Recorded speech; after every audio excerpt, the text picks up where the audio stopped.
بسم اللہ الرحمن الرحیم۔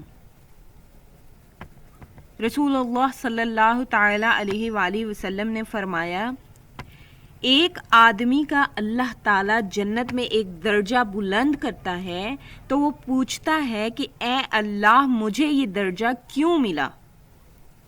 تو اللہ تعالیٰ فرماتا ہے تمہاری اولاد نے تمہارے لیے بخشش کی دعا کی۔ سبحان اللہ۔ رب ارحمہما کما ربیانی صغیرا۔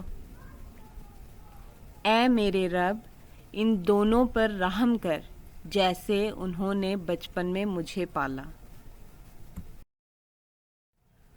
ربنا اغفر لی ولوالدی وللمؤمنین یوم یقوم الحساب۔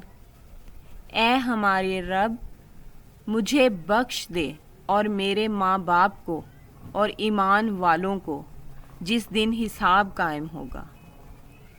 اللہ تعالیٰ سے دعا ہے کہ میرے اور آپ کے ماں باپ کی بخشش فرمائے اور ان پر بہت بہت بہت رحمتیں نازل فرمائے۔ آمین۔